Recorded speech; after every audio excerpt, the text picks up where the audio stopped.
ਸਤਨਾਮ ਸ਼੍ਰੀ ਵਾਹਿਗੁਰੂ ਸਾਹਿਬ JIO. ਪਰਮ ਸਨਮਾਨਿਓ ਗੁਰੂ ਰੂਪ ਗੁਰੂ ਖਾਲਸਾ ਸਾਧ ਸੰਗਤ ਜੀ, ਵਾਹਿਗੁਰੂ ਜੀ ਕਾ ਖਾਲਸਾ ਵਾਹਿਗੁਰੂ ਜੀ ਕੀ ਫਤਿਹ।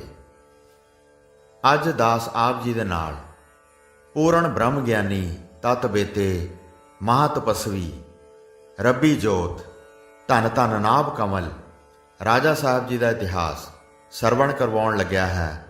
ਆਓ ਬੜੇ ਪ੍ਰੇਮ ਨਾਲ ਰਾਜਾ ਸਾਹਿਬ ਜੀ ਦਾ ਇਤਿਹਾਸ ਸਰਵਣ ਕਰੀਏ। ਪੰਜਾਬ ਵਿੱਚ ਬੱਚਾ ਬੱਚਾ ਅੱਜ ਇਸ ਨਾਮ ਤੋਂ ਭਲੀ ਪ੍ਰਕਾਰ ਜਾਣੂ ਹੈ। ਇਹ ਇੱਕ ਉਹ ਹਸਤੀ ਹਨ ਜਿਨ੍ਹਾਂ ਨੇ ਆਪਣੀ ਚਰਨ ਛੋਹ ਦੇ ਨਾਲ ਸਿਰਫ ਦੁਆਬੇ ਨੂੰ ਹੀ ਨਹੀਂ ਬਲਕਿ ਸਾਰੇ ਪੰਜਾਬ ਨੂੰ ਪਵਿੱਤਰ ਕੀਤਾ। ਜਿੱਥੇ ਜਿੱਥੇ ਵੀ ਰਾਜਾ ਸਾਹਿਬ ਜੀ ਦੇ ਪਵਿੱਤਰ ਚਰਨ ਪਏ ਹਨ, ਉਹਨਾਂ ਦੇ ਸੇਵਕਾਂ ਨੇ ਬੜੀ ਸ਼ਰਧਾ ਤੇ ਮਿਹਨਤ ਨਾਲ ਉੱਥੇ ਪਵਿੱਤਰ ਗੁਰਦੁਆਰਾ ਸਾਹਿਬ ਉਸਾਰੇ ਹਨ। ਰਾਜਾ ਸਾਹਿਬ ਜੀ ਦਾ ਜਨਮ ਪਿੰਡ ਬੱਲੋਵਾਲ ਨਾਨਕੇ ਘਰ ਵਿੱਚ ਮਾਤਾ ਸਾਹਿਬ ਦੇਈ ਜੀ ਦੀ ਕੁੱਖੋਂ ਹੋਇਆ। ਆਪ ਜੀ ਦੇ ਪਿਤਾ ਮੰਗਲਦਾਸ ਜੀ ਪਹਿਲਾਂ ਤੋਂ ਹੀ ਸਾਧੂ ਸੰਤਾਂ ਦੀ ਸੇਵਾ ਕਰਿਆ ਕਰਦੇ ਸਨ। ਬਹੁਤ ਦੇਰ ਤੋਂ ਘਰ ਔਲਾਦ ਨਾ ਹੋਣ ਕਰਕੇ ਖੁਦ ਵੀ ਸਾਧੂ ਸੰਤ ਦੀ ਤਰ੍ਹਾਂ ਹੀ ਰਿਹਾ ਕਰਦੇ ਸਨ।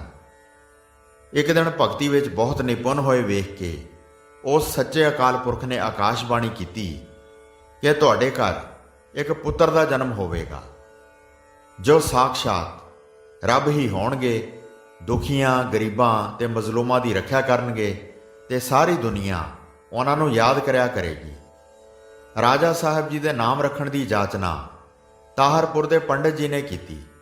ਸਭ ਵੇਖ ਕੇ ਆਖਣ ਲੱਗਾ ਕਿ ਇਹ ਤਾਂ ਨਿਰਾ ਹੀ ਭਗਵਾਨ ਦਾ ਰੂਪ ਹੈ ਅਤੇ ਨਾਮ ਵੀ ਭਗਵਾਨ ਦਾ ਹੀ ਠੀਕ ਰਹੇਗਾ। ਰਾਜਾ ਸਾਹਿਬ ਨੂੰ ਮੂਸਾਪੁਰ ਦੇ ਮੌਲਵੀ ਤੋਂ ਉੱਚ ਵਿਦਿਆ ਪ੍ਰਾਪਤ ਹੋਈ, ਪਰ ਮੌਲਵੀ ਜੀ ਰਾਜਾ ਸਾਹਿਬ ਦੀਆਂ ਅਸਚਰਜ ਕਰਨ ਵਾਲੀਆਂ ਗੱਲਾਂ ਸੁਣ ਕੇ ਕਈ ਵਾਰੀ ਦੰਦਾਂ ਵਿੱਚ ਉਂਗਲੀ ਲੈ ਲੈਂਦਾ। ਜਦੋਂ ਵੀ ਮੌਲਵੀ ਜੀ ਰਾਜਾ ਸਾਹਿਬ ਤੋਂ ਕੋਈ ਸਵਾਲ ਪੁੱਛਦੇ ਤਾਂ ਉਹ ਆਪਣਾ ਜਵਾਬ ਬੜੇ ਠੀਕ ਤੇ ਸੁਚੱਜੇ ਢੰਗ ਨਾਲ ਮੌਲਵੀ ਨੂੰ ਦੱਸਦੇ। ਜਦੋਂ ਮੌਲਵੀ ਕਿਸੇ ਹੋਰ ਭਾਸ਼ਾ ਵਿੱਚ ਪੁੱਛਦਾ ਤਾਂ ਵੀ ਰਾਜਾ ਸਾਹਿਬ ਜੀ ਉਸ ਦਾ ਜਵਾਬ ਉਸੇ ਭਾਸ਼ਾ ਵਿੱਚ ਭਲੀ ਭਾਂਤ ਦੱਸਦੇ। ਰਾਜਾ ਸਾਹਿਬ ਘਰ ਦਾ ਕੰਮਕਾਰ ਘੱਟ ਹੀ ਕਰਦੇ ਸਨ।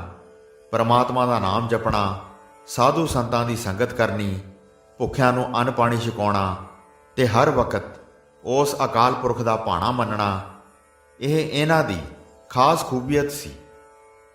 ਰਾਜਾ ਸਾਹਿਬ ਕਈ ਦਿਨ ਭੁੱਖੇ ਹੀ ਰਹਿੰਦੇ ਸਨ। ਜਦੋਂ ਪਿੰਡ ਦੇ ਸਾਥੀ ਲੜਕੇ ਇਹ ਪੁੱਛਦੇ ਕਿ ਤੁਸੀਂ ਭੁੱਖੇ ਰਹਿ ਕੇ ਕੀ ਖਾਂਦੇ ਹੋ, ਤਾਂ ਰਾਜਾ ਸਾਹਿਬ ਦਾ ਜਵਾਬ ਸੀ, ਸਾਨੂੰ ਖਾਣਾ ਅਕਾਲ ਪੁਰਖ ਤੋਂ ਆ ਜਾਂਦਾ ਹੈ। ਰਾਜਾ ਸਾਹਿਬ ਦਾ ਇਹ ਜਵਾਬ ਸੁਣ ਕੇ ਇਸੇ ਪ੍ਰਕਾਰ ਇੱਕ ਵਾਰੀ ਲੜਕਿਆਂ ਨੇ ਬਹੁਤ ਜ਼ਿੱਦ ਕੀਤੀ ਤੇ ਆਖਣ ਲੱਗੇ ਕਿ ਸਾਨੂੰ ਵੀ ਭੁੱਖ ਲੱਗੀ ਹੋਈ ਹੈ, ਸਾਨੂੰ ਵੀ ਕੁਝ ਖਵਾਓ। ਜਦੋਂ ਰਾਜਾ ਸਾਹਿਬ ਨੇ ਲੜਕਿਆਂ ਦੀ ਇਹ ਗੱਲ ਸੁਣੀ ਤਾਂ ਉਹਨਾਂ ਨੇ ਇੱਕ ਛੱਪੜੀ ਵੱਲ ਆਪਣੀ ਨਿਗਾਹ ਸਵੱਲੀ ਕਰਕੇ ਤੱਕਿਆ। ਜਦੋਂ ਇਸ ਪ੍ਰਕਾਰ ਤੱਕਿਆ ਤਾਂ ਉੱਥੇ ਕੜਾਹ ਪ੍ਰਸ਼ਾਦ ਪਿਆ ਸੀ ਜੋ ਉਹ ਲੜਕਿਆਂ ਨੇ ਬੜੀ ਹੀ ਸ਼ਰਧਾ ਸਹਿਤ ਛਕਿਆ ਤੇ ਆਪ ਜੀ ਦੇ ਚਰਨਾਂ ਤੇ ਢਹਿ ਢੇਰੀ ਹੋ ਗਏ। ਰਾਜਾ ਸਾਹਿਬ ਜੀ ਦਾ ਆਪਣਾ ਪਿੰਡ ਮੰਨਣਹਾਣਾ ਸੀ, ਪਰ ਆਪ ਜੀ ਪਿੰਡ ਵਿੱਚ ਬਹੁਤ ਹੀ ਘੱਟ ਰਹੇ। ਆਪ ਜੀ ਦਾ ਪਰਿਵਾਰ ਇੱਕ ਨੰਬਰਦਾਰ ਪਰਿਵਾਰ ਸੀ। ਉਹਨਾਂ ਦੇ ਪਿਤਾ ਅਤੇ ਰਿਸ਼ਤੇਦਾਰਾਂ ਨੇ ਉਹਨਾਂ ਨੂੰ ਕਿਹਾ ਕਿ ਘਰ ਚੱਲੋ ਤੇ ਆਪਣੀ ਨੰਬਰਦਾਰੀ ਸੰਭਾਲੋ। ਰਾਜਾ ਸਾਹਿਬ ਜੀ ਨੇ ਕਿਹਾ ਕਿ ਸਾਨੂੰ ਕੁਝ ਨਹੀਂ ਚਾਹੀਦਾ, ਅਸੀਂ ਨੰਬਰਦਾਰੀਆਂ ਕੀ ਕਰਨੀਆਂ, ਸਾਡੀ ਡਿਊਟੀ ਤਾਂ ਨਾਮ ਜਪਣਾ ਹੈ, ਸਤਸੰਗ ਕਰਨਾ ਹੈ, ਧਰਮ ਦੀ ਕਿਰਤ ਕਰਨੀ ਹੈ ਤੇ ਸਭ ਨੂੰ ਉਸ ਅਕਾਲ ਪੁਰਖ ਦੇ ਚਰਨਾਂ ਨਾਲ ਜੋੜਨਾ ਹੈ। ਇਸ ਪ੍ਰਕਾਰ ਰਾਜਾ ਸਾਹਿਬ ਜੀ ਦੀ ਸੋਭਾ ਸਾਰੇ ਹੀ ਪੰਜਾਬ ਵਿੱਚ ਹੋਣ ਲੱਗੀ। ਜਿੱਥੇ ਵੀ ਜਾਂਦੇ ਕਾਫੀ ਸੰਗਤ ਇਕੱਠੀ ਹੋ ਜਾਂਦੀ। ਜਿੱਥੇ ਜਿੱਥੇ ਵੀ ਗਏ ਇਹਨਾਂ ਦੇ ਪ੍ਰੇਮੀਆਂ ਨੇ ਬੜੇ ਹੀ ਸੋਹਣੇ ਗੁਰੂ ਘਰ ਉਸਾਰੇ ਹੋਏ ਹਨ, ਜਿਵੇਂ ਕਿ ਪਿੰਡ ਰਹੇਪਾ ਵਿੱਚ ਤਖਤ ਸ੍ਰੀ ਰਾਜਾ ਸਾਹਿਬ, ਪਿੰਡ ਸੁਜੋ ਵਿੱਚ ਗੁਰਦੁਆਰਾ ਬੰਗਲਾ ਸਾਹਿਬ, ਪਿੰਡ ਗੋਸਲਾ ਵਿਖੇ ਗੁਰਦੁਆਰਾ ਮੰਜੀ ਸਾਹਿਬ, ਪਿੰਡ ਝਿੰਗੜਾ ਵਿਖੇ ਗੁਰਦੁਆਰਾ ਦੁੱਖ ਨਿਵਾਰਨ ਸਾਹਿਬ ਅਤੇ ਪਿੰਡ ਮਜਾਰਾ ਨੌਬਾਦ ਵਿਖੇ ਗੁਰਦੁਆਰਾ ਰਸੋਖਾਣਾ ਆਦਿ ਬਹੁਤ ਹੀ ਉੱਚੇ ਤੇ ਸੋਹਣੇ ਉਸਾਰੇ ਹੋਏ ਹਨ। ਝਿੰਗੜਾ ਵਿੱਚ ਬਾਬਾ ਜਵਾਹਰ ਸਿੰਘ ਜੀ, ਜੋ ਕਿ ਪਰਮਾਤਮਾ ਦੇ ਬਹੁਤ ਪ੍ਰੇਮੀ ਸਨ, ਉਹਨਾਂ ਨੇ ਪਹਿਚਾਣ ਲਿਆ ਕਿ ਰਾਜਾ ਸਾਹਿਬ ਕੋਈ ਸਧਾਰਨ ਮਨੁੱਖ ਨਹੀਂ ਹਨ, ਸਗੋਂ ਪਰਮਾਤਮਾ ਦਾ ਦੂਸਰਾ ਰੂਪ ਹਨ। ਇਸ ਲਈ ਬਾਬਾ ਜੀ ਨੇ ਰਾਜਾ ਸਾਹਿਬ ਨੂੰ ਆਪਣੇ ਕੋਲ ਹੀ ਰੱਖ ਲਿਆ। ਬਾਬਾ ਜੀ ਹਰ ਰੋਜ਼ ਦੇਖਦੇ ਸਨ ਕਿ ਸਾਡੇ ਤੋਂ ਪਹਿਲਾਂ ਹੀ ਉੱਠ ਕੇ ਇਹ ਬਾਲਕ ਪਰਮਾਤਮਾ ਦੀ ਭਗਤੀ ਵਿੱਚ ਲੀਨ ਹੋ ਜਾਂਦਾ ਹੈ। ਇਸ ਲਈ ਬਾਬਾ ਜਵਾਹਰ ਸਿੰਘ ਜੀ ਨੇ ਆਪਣੀ ਗੁਰਗੱਦੀ ਦੇ ਵਾਰਸ ਰਾਜਾ ਸਾਹਿਬ ਜੀ ਨੂੰ ਨਿਯੁਕਤ ਕਰ ਦਿੱਤਾ। ਪਿੰਡ ਮਜਾਰਾ ਵਿੱਚ ਇੱਕ ਮਾਈ ਸੀ ਜਿਸ ਦਾ ਨਾਮ ਜੱਸੀ ਸੀ। ਉਹ ਰਾਜਾ ਸਾਹਿਬ ਦੀ ਬਹੁਤ ਸੇਵਾ ਕਰਦੀ ਸੀ। ਉਹ ਰਾਜਾ ਸਾਹਿਬ ਦੀ ਬੜੀ ਤਨੋਂ ਤੇ ਮਨੋਂ ਸੇਵਾ ਕਰਿਆ ਕਰਦੀ ਸੀ। ਜਦੋਂ ਵੀ ਰਾਜਾ ਸਾਹਿਬ ਆਵਾਜ਼ ਦਿੰਦੇ, ਸਿਰ ਨਿਵਾ ਕੇ ਸਾਹਮਣੇ ਖੜੀ ਹੋ ਜਾਂਦੀ ਸੀ। ਜੇ ਅੱਧੀ ਰਾਤ ਨੂੰ ਰਾਜਾ ਸਾਹਿਬ ਜੀ ਦੁੱਧ ਮੰਗ ਲੈਣ ਕਿ ਜੱਸੀ ਸਾਡੇ ਵਾਸਤੇ ਦੁੱਧ ਗਰਮ ਕਰਕੇ ਲਿਆ ਜਾਂ ਸ਼ਰਦਾਈ ਬਣਾ ਕੇ ਲਿਆ, ਤਾਂ ਗਲ ਵਿੱਚ ਪੱਲਾ ਪਾ ਕੇ ਆਖਦੀ, ਮਹਾਰਾਜ ਜੀ ਜੋ ਆਪ ਜੀ ਦਾ ਹੁਕਮ ਹੈ ਉਸ ਤਰ੍ਹਾਂ ਹੀ ਕਰਾਂਗੀ। ਇਸ ਲਈ ਰਾਜਾ ਜੀ ਮਾਈ ਜੱਸੀ ਦੇ ਘਰ ਨੂੰ ਆਪਣਾ ਘਰ ਕਿਹਾ ਕਰਦੇ ਸਨ। ਰਾਜਾ ਸਾਹਿਬ ਜੀ ਦੀ ਜਿੰਨੀ ਮਰਜ਼ੀ ਸੰਗਤ ਆਵੇ, ਮਾਈ ਜੱਸੀ ਨੇ ਕਦੇ ਵੀ ਮੱਥੇ ਤੇ ਵੱਟ ਨਹੀਂ ਸੀ ਪਾਇਆ। ਮਾਈ ਜੱਸੀ ਵੀ ਕਿਹਾ ਕਰਦੀ ਸੀ ਕਿ ਮਹਾਰਾਜ ਇਹ ਸਾਡਾ ਨਹੀਂ, ਤੁਹਾਡਾ ਹੀ ਘਰ ਹੈ। ਰਾਜਾ ਸਾਹਿਬ ਜੀ ਚਿੱਟੇ ਕੱਪੜੇ ਤੇ ਪਸ਼ਮੀਨੇ ਦੀ ਚਾਦਰ ਦੀ ਬੁੱਕਲ ਮਾਰਦੇ ਸਨ। ਗੋਰਾ ਰੰਗ, ਸ਼ਰਬਤੀ ਅੱਖੀਆਂ, ਸੁਨਹਿਰੇ ਵਾਲ। ਜਦੋਂ ਵੀ ਤੁਰਦੇ ਤਾਂ ਇੰਜ ਪਿਆ ਲੱਗਦਾ ਸੀ ਕਿ ਥਲ ਤੇ ਅਕਾਲ ਪੁਰਖ ਆਪ ਕੁਦਰਤ ਦੇ ਨਜ਼ਾਰੇ ਤੱਕਣ ਵਾਸਤੇ ਆਏ ਹਨ। ਜਿੱਥੇ ਵੀ ਜਾਂਦੇ ਸੰਗਤਾਂ ਦੀ ਕਾਫੀ ਰੌਣਕ ਲੱਗ ਜਾਂਦੀ। ਰਾਜਾ ਸਾਹਿਬ ਹੁਣ ਬਹੁਤਾ ਪਿੰਡ ਮਜਾਰੇ ਨੌਆਬਾਦ ਵਿੱਚ ਰਹਿੰਦੇ ਸਨ, ਜਿਹੜਾ ਕਿ ਹੁਣ ਇਹ ਪਿੰਡ ਰਾਜਾ ਸਾਹਿਬ ਜੀ ਦੇ ਮਜਾਰੇ ਨਾਲ ਪੰਜਾਬ ਵਿੱਚ ਕਾਫੀ ਮਸ਼ਹੂਰ ਹੈ। ਇਸੇ ਹੀ ਪਿੰਡ ਦਾ ਇੱਕ ਪੁਰਖ ਜਿਸ ਦਾ ਨਾਮ ਸਾਹਿਬ ਦਿਆਲ ਸੀ, ਉਹ ਰਾਜਾ ਸਾਹਿਬ ਜੀ ਦੀ ਬਹੁਤ ਸੇਵਾ ਕਰਿਆ ਕਰਦਾ ਸੀ। ਸਾਰੀ ਜ਼ਿੰਦਗੀ ਉਸਨੇ ਰਾਜਾ ਸਾਹਿਬ ਜੀ ਨੂੰ ਪਿੱਠ ਨਹੀਂ ਦਿਖਾਈ। ਜਦੋਂ ਵੀ ਕੋਈ ਹੁਕਮ ਲੱਗਦਾ ਉਸ ਨੂੰ ਸਿਰ ਮੱਥੇ ਹੋ ਕੇ ਮੰਨਦਾ। ਹਰ ਰੋਜ਼ ਰਾਜਾ ਸਾਹਿਬ ਜੀ ਲਈ ਤਿੱਲੇਦਾਰ ਜੋੜਾ ਬਣਾ ਕੇ ਲਿਆਉਂਦਾ ਸੀ ਤੇ ਪੁਰਾਣਾ ਲੈ ਜਾਂਦਾ ਸੀ। ਮਹਾਰਾਜ ਜੀ ਨੇ ਇੱਕ ਦਿਨ ਸੇਵਾ ਤੋਂ ਖੁਸ਼ ਹੋ ਕੇ ਆਪਣੀ ਸ਼ਰਦਾਈ ਵਿੱਚੋਂ ਉਸ ਨੂੰ 4 ਘੁੱਟ ਪੀਣ ਨੂੰ ਦਿੱਤੇ। ਬਸ ਸ਼ਰਦਾਈ ਪੀਣ ਦੀ ਦੇਰ ਸੀ ਕਿ ਸੱਚਖੰਡ ਦੇ ਦਰਸ਼ਨ ਹੋ ਗਏ, ਦਸਮ ਦੁਆਰ ਦੇ ਦਰਵਾਜ਼ੇ ਖੁੱਲ੍ਹ ਗਏ ਤੇ ਆਪ ਰਾਜਾ ਸਾਹਿਬ ਜੀ ਦੇ ਚਰਨਾਂ ਨਾਲ ਜੁੜ ਗਏ। ਆਖਿਰ ਇੱਕ ਦਿਨ ਰਾਜਾ ਸਾਹਿਬ ਨੇ ਕੋਲ ਬਿਠਾ ਕੇ ਆਖਿਆ, ਸਾਹਿਬ ਦਿਆਲ, ਇੱਕ ਜੰਗਲ ਵਿੱਚ 2 ਸ਼ੇਰ ਤੇ ਇੱਕ ਮਿਆਨ ਵਿੱਚ 2 ਤਲਵਾਰਾਂ ਰਹਿ ਨਹੀਂ ਸਕਦੀਆਂ। ਬਸ ਰਜਾਈ ਵਿੱਚੋਂ ਰੂਹ ਕੱਢ ਕੇ ਖਾਲੀ ਕੱਪੜਾ ਦੇ ਕੇ ਤੋੜ ਦਿੱਤਾ। ਸਾਹਿਬ ਦਿਆਲ ਰਾਜਾ ਸਾਹਿਬ ਜੀ ਦਾ ਹੁਕਮ ਮੰਨ ਕੇ ਚਲੇ ਗਏ, ਜੋ ਅੱਜ ਤੱਕ ਵਾਪਸ ਨਹੀਂ ਆਏ।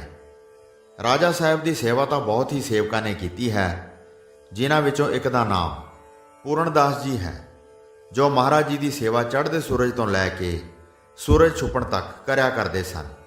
ਹਰ ਸਾਹ ਦੇ ਨਾਲ ਰਾਜਾ ਸਾਹਿਬ ਜਪਣਾ, ਸੰਗਤਾਂ ਨਾਲ ਪਿਆਰ ਕਰਨਾ ਤੇ ਲੰਗਰ ਦੀ ਸੇਵਾ ਵਿੱਚ ਜੁਟ ਜਾਣਾ, ਇਹ ਉਹਨਾਂ ਦਾ ਨਿੱਤ ਦਾ ਕਰਮ ਸੀ।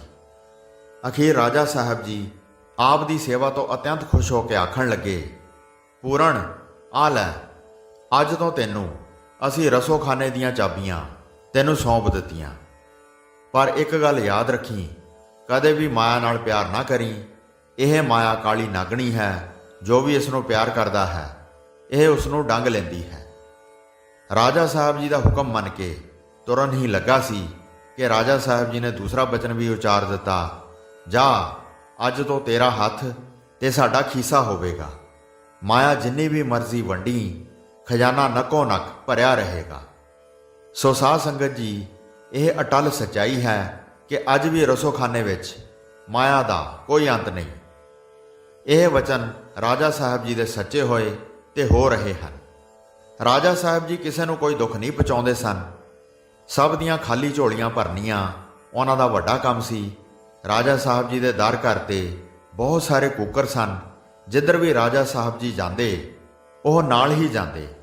ਜਦੋਂ ਕਿਤੇ ਕਿਸੇ ਸੇਵਕ ਨੇ ਰਾਜਾ ਸਾਹਿਬ ਨੂੰ ਲੱਭਣਾ ਹੋਵੇ ਤਾਂ ਉਹ ਦੇਖ ਲੈਂਦੇ ਸੀ ਕਿ ਇੱਧਰ ਬਹੁਤ ਹੀ ਕੂਕਰ ਬੈਠੇ ਹਨ, ਰਾਜਾ ਸਾਹਿਬ ਜੀ ਵੀ ਇੱਧਰ ਹੀ ਹੋਣਗੇ। ਜਦੋਂ ਉਹ ਸੇਵਕ ਜਾ ਕੇ ਵੇਖਦਾ ਤਾਂ ਰਾਜਾ ਸਾਹਿਬ ਰੱਬ ਦੀ ਬੰਦਗੀ ਵਿੱਚ ਲੀਨ ਹੁੰਦੇ ਤੇ ਕੂਕਰ ਪਹਿਰਾ ਦੇ ਰਹੇ ਹੁੰਦੇ ਸਨ। ਰਾਜਾ ਸਾਹਿਬ ਜੀ ਦੇ ਗੁਰਧਾਮਾਂ ਤੇ ਅੱਜ ਵੀ ਜਿਹੜਾ ਪ੍ਰਾਣੀ ਆਪਣੀ ਮਨ ਦੀ ਆਸਾ ਲੈ ਕੇ ਜਾਂਦਾ ਹੈ ਉਹ ਜ਼ਰੂਰ ਪੂਰੀ ਹੁੰਦੀ ਹੈ। ਰਾਜਾ ਸਾਹਿਬ ਜੀ ਦੇ ਪ੍ਰੇਮੀਆਂ ਨੇ ਗੁਰੂ ਘਰਾਂ ਦੀ ਸੰਭਾਲ ਬਹੁਤ ਹੀ ਸੋਹਣੇ ਅਤੇ ਸੁਚੱਜੇ ਢੰਗ ਨਾਲ ਕੀਤੀ ਹੋਈ ਹੈ ਤੇ ਕਰ ਰਹੇ ਹਨ।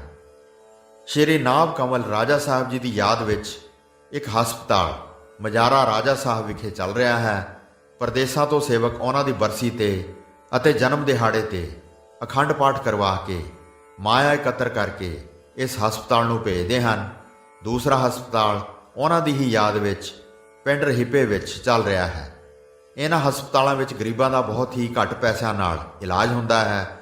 ਜੋ ਵੀ ਇਹਨਾਂ ਹਸਪਤਾਲਾਂ ਵਿੱਚੋਂ ਆਪਣਾ ਇਲਾਜ ਕਰਵਾਉਂਦਾ ਹੈ ਉਹ ਸਦਾ ਹੀ ਰਾਜਾ ਸਾਹਿਬ ਜੀ ਦੇ ਗੁਣ ਗਾਉਂਦਾ ਹੈ। ਮਜਾਰਾ ਰਾਜਾ ਸਾਹਿਬ ਜੀ ਦੇ ਹਸਪਤਾਲ ਨੂੰ ਵਿਦੇਸ਼ਾਂ ਵਿੱਚੋਂ ਭੇਜੀ ਗਈ ਮਾਇਆ ਇੱਕ ਟਰਸਟ ਵਿੱਚ ਰੱਖੀ ਜਾਂਦੀ ਹੈ, ਜਿਸ ਦੇ ਇੰਚਾਰਜ ਡਾਕਟਰ ਗੁਰਦਾਸ ਸਿੰਘ ਸ਼ੇਰਗਿੱਲ, ਜੋ ਕਿ ਇੱਕ ਡਾਕਟਰ ਦੇ ਨਾਲ ਮੈਡੀਕਲ ਯੂਨੀਵਰਸਿਟੀ ਦੇ ਪ੍ਰੋਫੈਸਰ ਵੀ ਹਨ। ਜੇ ਕਿਸੇ ਵੀਰ ਨੇ ਹੋਰ ਜਾਣਕਾਰੀ ਲੈਣੀ ਹੋਵੇ ਤਾਂ ਉਹਨਾਂ ਦੀ ਲਿਖੀ ਪੁਸਤਕ ਨੂਰੀ ਕਿਰਨਾਂ ਪੜ੍ਹ ਸਕਦੇ ਹਨ।